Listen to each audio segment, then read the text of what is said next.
Здравейте! Искам да ви приветствам с добре дошли в моя YouTube канал Rose Handmade Bags. Избрах първото видео да е заснето сред природата и да ви разкажа накратко откъде дойде идеята за създаването на Rose Handmade Bags. В месец септември бяхме на почивка с семейството ми в един много красив остров в Гърция. И още първия ден излезнахме на вечерна разходка и съответно като всяка жена реших да се разходя и да погледна какво предлагат по магазините. Още в втория магазин, като влезнах, видях ръчно плетени чанти. Направиха ми силно впечатление, но реших, че просто съм попаднала в този магазин, в който предлагат ръчно плетени чанти. В продължение на една седмица, всяка вечер, разхождайки се, обикаляйки острова, видях, че във всеки магазин за дамски аксесуари предлагат ръчно плетени чанти, което ме наведе на мисълта, че явно са голям хит в Европа и ми се прииска и аз да имам една такава. Другото, което ме впечатли, че масово жените, които не бяха гъркини, не бяха българки, бяха европейки, носеха красиви ръчно плетени чанти. В този момент се сетих, че едно време моята баба ме учеше да плета на една кука.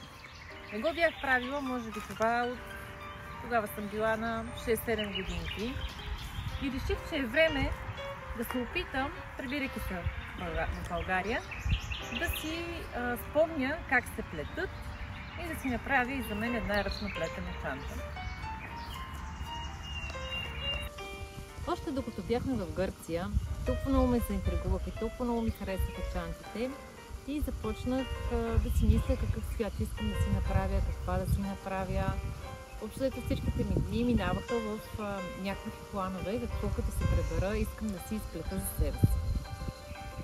Започнах да гледам прежди в интернет, на коя чанта би подхождала.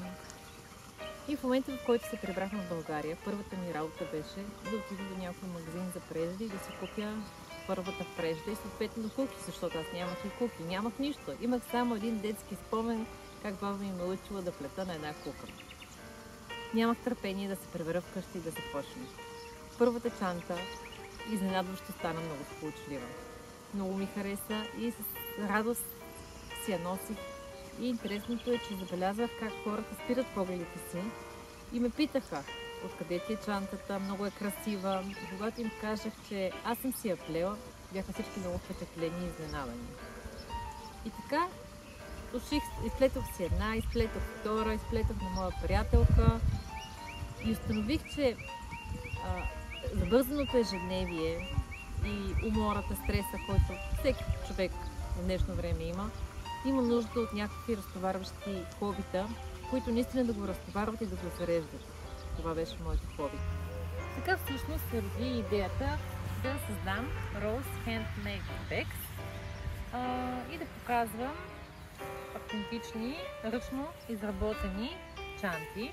Винаги съм имала мечта да имам своя марка, свой бранд и да създавам на хората интересни и качествени неща. Първоначално започнах с плетене на една кука. Впоследствие имам и още много идеи, които искам да реализирам.